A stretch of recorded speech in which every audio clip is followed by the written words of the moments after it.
আমার প্রচারে আমি একবারও বলিনি ভাই আমিও সেলিব্রিটি। আমি সেলিব্রিটি নই, আপনার ঘরের ছেলে, আপনার পাশের গ্রামের ছেলে, আপনার পরিবারের ছেলে, এবং আপনাদেরকে নিয়েই আমি কাজ করতে চাই। যার কারণেই আমার দলের পক্ষ থেকে, আমার দলের পৃষ্ঠপোষক আব্বাস সিদ্দিকী, আমার দলের চেয়ারম্যান নওশাদ সিদ্দিকী, তিনি বলছেন দাদা আমডাঙ্গায় যেতে হবে, আমডাঙ্গায় দায়িত্ব নিতে হবে, আমডাঙ্গার মানুষ ভালো নেই। আমি যখন দলের কাছে নাম লিখিয়েছি তখন নওশাদ যখন ভাঙড় সহ সারা পশ্চিম বাংলা দায়িত্ব নিয়েছে, পিছিয়ে পড়া সংখ্যালঘু, আদিবাসী, দলিত, মতুয়া, নমশূদ্র সমস্ত পিছিয়ে পড়া মানুষের দায়িত্ব নিয়েছে। যেখানেই লাঞ্ছনা, যেখানেই বঞ্চনা, যেখানেই সন্ত্রাস, যেখানেই মানুষকে উপেক্ষা করা হয়েছে, ছুটে গেছি নওশাদ সিদ্দিকী, আমি ছুটে গেছি সেই জায়গায়। এই শাসক দল মমতা বন্দ্যোপাধ্যায় আমাকে 42 দিন, নওশাদ সিদ্দিকীকে 42 দিন আটকে রেখেছিল জেলের ভেতর। এই মমতার পুলিশ ভেবেছিল যে নওশাদকে যদি আটকে রাখা যায় তাহলে এই বাংলায় বিরোধী কণ্ঠ হিসেবে কিছু থাকবে না। ওরা ভেবে উঠতে পারেনি নওশাদকে খাঁচায় বন্দি করে এই বাংলার অধিকারকে রুখা যাবে না। এটা মমতা বন্দ্যোপাধ্যায় সেদিনকে বুঝে গিয়েছিল। আমরা দেখেছিলাম যখন হাওড়াতে এসপি অফিসে মীনাক্ষী মুখার্জি এই বাংলার প্রতিবাদের কণ্ঠ যখন ডেপুটেশন দিতে গিয়েছিল, সেদিনকে ভেবেছিল মীনাক্ষীকেও আটকে রেখে এই বাংলার বামপন্থী আইএসএফ এর আন্দোলনকে স্তব্ধ করে দিতে চেয়েছিল মমতা বন্দ্যোপাধ্যায়। সেদিনকেও মীনাক্ষী মুখোপাধ্যায়কে মেপে উঠতে পারেনি এই সরকার, মমতা বন্দ্যোপাধ্যায়। সেদিনকে আমরা 21শে জানুয়ারি, আপনারা জানেন, আমরা কলকাতার রাজপথে সেদিনকে আমরা গিয়েছিলাম। সেদিনকে মমতা বন্দ্যোপাধ্যায়কে আমরা বলেছিলাম দিদি আপনি হিজাব পরুন, আপনি সারাদিন খাওয়া দাওয়া গান্ডে পিন্ডে গিলে আপনি পাক সার্কাসে গিয়ে আপনি ইনশাআল্লাহ সুবহানাল্লাহ করে আমার রোজাদার ভাইরা যারা 1 মাস রোজা করে তাদের সঙ্গে ভালো মন্দ খান, তাতে কোনো আমাদের আপত্তি নেই, কিন্তু আপনি দয়া করে সংখ্যালঘু মুসলমানদের আপনি ফুটবল ভেবে আর খেলবেন না। সেই কথাটা নওশাদ সিদ্দিকী বলতে গিয়ে সেদিনকে আমাদের জেলে যেতে হয়েছিল।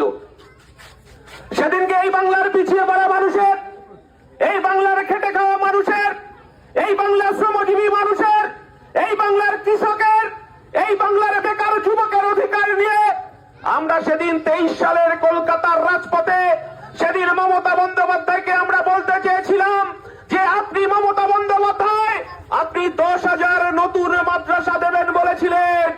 আপনি বলেছিলেন যে চাকরি ক্ষেত্রে সংখ্যালঘু ভাইদেরকে আপনি অগ্রাধিকার দেওয়ার কথা বলেছিলেন, ওবিসি। সেদিনকে আমরা বলেছিলাম মমতা বন্দ্যোপাধ্যায় প্রধানমন্ত্রী আবাস যোজনার টাকা কেন গরিব খেটে খাওয়া শ্রমজীবী মানুষ পেল না, তার হিসাব আপনাকে দিতে হবে। সেদিনকে আমরা বলতে চেয়েছিলাম পরিশ্রুত পানীয় জল কেন গ্রামে গ্রামে পৌঁছাবে না।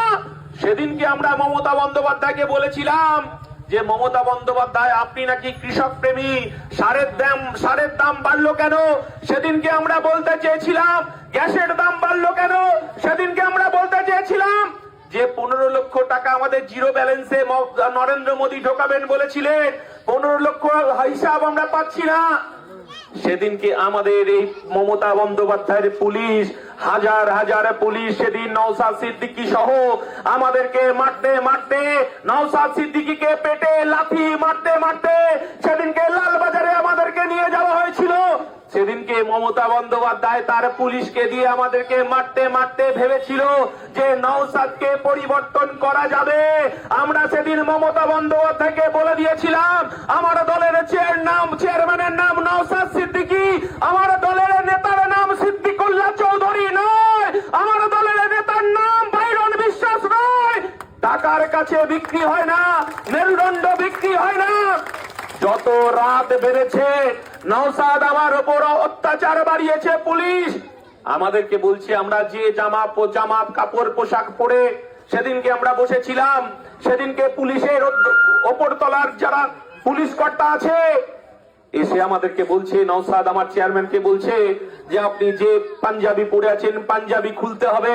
আমাদেরকে বলছে আপনি যে জামা প্যান্ট শার্ট পরে আছেন খুলতে হবে। আমাদের রুলস আছে, এই লালবাজারের ভেতর রুলস আছে যে আলখাল্লা ড্রেস পরতে হবে। আলখাল্লা ড্রেসটা কি? আদিম যুগের মানুষরা তাদের লজ্জা নিবারণের জন্য একদিকে তারা গাছের পাতা দিয়ে লজ্জা নিবারণ করত, ঠিক আলখাল্লা ডেস্কটা এখনো পর্যন্ত চালু আছে। সেদিনকে সামনে যেমন রুমাল ঢাকা দিলে লজ্জা নিবারণের জন্য, আর পিছনে একটা রুমাল আর একটা আলখাল্লা গেঞ্জি, সামনে ঘুরলে পিছন দেখা যায়, পিছন ঘুরলে সামনে দেখা যায়। বারবার আমাদেরকে বলছে যে আপনাদেরকে এই পোশাক পরতে হবে। নওশাদ সিদ্দিকী সেদিন মমতা বন্দ্যোপাধ্যায়কে দৃঢ়তার সঙ্গে বলে দিয়েছিল, আমি একটা মুসলমান ঘরের সন্তান, আমি পীরজাদা, আমাকে ৫ ওয়াক্ত নামাজ পড়তে হয়, আমি হাঁটুর ওপর এই পোশাক পরবো না। আমাকে যদি মেরে ফেলে, মারতে মারতেও যদি মেরে ফেলা হয়, আমাকে ৫ ওয়াক্ত নামাজ পড়তে হয়, আমি এই ড্রেস পরবো না। মমতা বন্দ্যোপাধ্যায়কে বলে দিন। আর সেদিন মমতা বন্দ্যোপাধ্যায়কে আমার নওশাদ সিদ্দিকী বলে দিয়েছিলেন, আমার লাশ বেরোবে, আমি ড্রেস চেঞ্জ করব না। আর এই লালবাজারের বাইরে যে মেসেজ যাবে, এই বাংলায় যে আগুন জ্বলবে, এ মমতা বন্দ্যোপাধ্যায়ের পুলিশের ক্ষমতা নেই এই বাংলার আগুন নেভানোর। সেদিন মমতা বন্দ্যোপাধ্যায় বুঝে গিয়েছিল এ নওশাদকে টাকা দিয়ে কেনা যায় না, এ নওশাদকে মন্ত্রিত্ব দিয়ে কেনা যায় না। এই শাসকের চোখে চোখ রেখে লড়াই চলছে। আমি আমডাঙ্গায় দায়িত্ব নিয়ে এসেছি। আমডাঙ্গায় যখন দেখেছি খেলে খন্ড সরকারা একটা বারুদের স্তূপের মধ্যে দাঁড়িয়ে আজকে বাঁধ ভাঙা উচ্ছ্বাস, সবাই বেরিয়ে এসেছে। একটা নাম বারবার ভেসে উঠছে, নাকি পঞ্চায়েতে পার হতে দেবে না, ভোট দিতে যেতে দেওয়া হবে না। আমরা বলতে চাইছি, বন্যেরা বনে সুন্দর, শিশুরা মাতৃ করে, এ শিক্ষা আমরা দেখেছি। আর যদি সন্ত্রাসবাদী কার্যকলাপ হয়, আর একটাও যদি আমার কর্মীর গায়ে হাত পড়ে, তাহলে আপনার জায়গা কারাগারে, গারদে, হাইকোর্ট, সুপ্রিম কোর্ট কাগজ রেডি করে রেখে দিয়েছি। মানুষ রাস্তায় নামবে, ভোট হবে, যার যেটা পছন্দ হবে সে সেখানে ভোট দেবে। কেউ তৃণমূলকে ভোট দেবে, কেউ বিজেপিকে ভোট দেবে, কেউ আইএসএফ কে ভোট দেবে। একটাও যদি এই পঞ্চায়েতের পাশে আটকানো হয়, সেদিন দেখবে গণতন্ত্র কাকে বলে আর ৫ টাকার কলঙ্ক কাকে বলে। যারা এখনো পর্যন্ত 25টা সেলাই মেশিন চুরি করেছেন, ব্যাংকে টাকাটা রেডি করে রাখুন। ওই 25টা সেলাই মেশিন কিন্তু ফেরত দিতে হবে। আর কে নিয়ে গেছে তার হিসাব পর্যন্ত একদম দিল্লি পর্যন্ত করা আছে। এটুকু বলে সবাই মাথা ঠান্ডা রাখবেন। রাস্তায় থেকে যার যেটা পছন্দ হবে সে সেখানে ভোট দেবে। মানুষ যাকে আশীর্বাদ করবে সে বিধানসভায় যাবে। আমি এসেছি গরিব খেটে খাওয়া মানুষের অধিকার পুনঃপ্রতিষ্ঠা করার জন্য। এই মমতা বন্দ্যোপাধ্যায় ইনশাআল্লাহ সুবহানাল্লাহ করে আমার বাপ জ্যাঠা কাকার 14 পুরুষের কবরস্থান বিজেপির হাতে তুলে দিতে চায়, আমার মাদ্রাসা বিজেপির হাতে তুলে দিতে চায়, আমার কবরস্থান বিজেপির হাতে তুলে দিতে চায়, আমার এতিমখানা বিজেপির হাতে তুলে দিতে চায়। আমরা বলতে চাইছি, মমতা বন্দ্যোপাধ্যায় আপনি এবার একটু থামুন। আমার অধিকার আমাকে বুঝে নিতে দিন, আমার অধিকার আমরা বুঝে নেব। মমতা বন্দ্যোপাধ্যায় তৃণমূলকে 1 ইঞ্চি জমি যেমন আমডাঙ্গায় আমরা ছাড়বো না, তেমনি বিজেপি তো কোনো প্রশ্নই ওঠে না। 1 ইঞ্চি এই তৃণমূল বিজেপিকে আমরা এই আমডাঙ্গার মাটি ছাড়বো না। সবাই ভালো থাকবেন, সুস্থ থাকবেন। এই কথা বলে আমার মাটি আমার মা, কবরস্থানের দখল ছাড়বো না। আমার মাটি আমার মা, ঈদগাহ দখল ছাড়বো না। আমার মাটি আমার মা, আমরা মসজিদের দখল ছাড়বো না। আর এই আমডাঙ্গা মাটি আজকে দীর্ঘ 400 বছরের করুণা মন্দির, করুণাময়ী মন্দিরের মঠকে চারিদিকে মুসলমান ভাইরা বুক দিয়ে রক্ষা করে চলেছে সাম্প্রদায়িক সম্প্রীতি।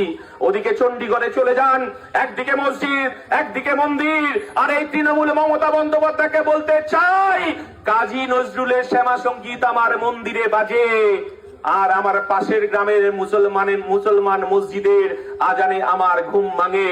এ বাংলা কারোর বাপের সম্পত্তি নয়, এই বাংলা রবীন্দ্রনাথের বাংলা, এ বাংলা কাজী নজরুলের বাংলা, এ বাংলা নেতাজি সুভাষের বাংলা, এ বাংলা ক্ষুদিরামের বাংলা, এ বাংলা এ আমডাঙ্গা হাসিম আব্দুল হালিম আমাদেরকে শিক্ষা দিয়ে গেছে। মোরা এক বৃন্তে 2টি কুসুম, হিন্দু মুসলমান, মুসলিম তারে নয়নমণি, হিন্দু তাহার প্রাণ। আর আমার দল বলছে নানা ভাষা নানা মত, নানা পরিধান, বিবিধের মাঝে দেখো মিলন মহান। আমরা বলতে চাইছি আমার মুসলমান ভাইরা মাথায় টুপি পরে মসজিদে নিরাপদে নামাজ পড়বে, আমার হিন্দু ঘরের ভাইরা মায়েরা তারা মন্দিরে ঘন্টা বাজিয়ে পুজো করবে, আমার খ্রিস্টান ভাইরা গির্জায় গিয়ে প্রার্থনা করবে, আর আমার মতুয়া ভাইরা ডঙ্কা বাজিয়ে হরিচাঁদ গুরুচাঁদের পুজো করবে। এই সম্প্রীতির বাংলা আমরা দেখতে চাই। সবাই ভালো থাকবেন, সুস্থ থাকবেন। ইনকলাব জিন্দাবাদ, বামপন্থী ঐক্য জিন্দাবাদ এবং নওশাদ সিদ্দিকী জিন্দাবাদ। সবাই চুপচাপ চুপচাপ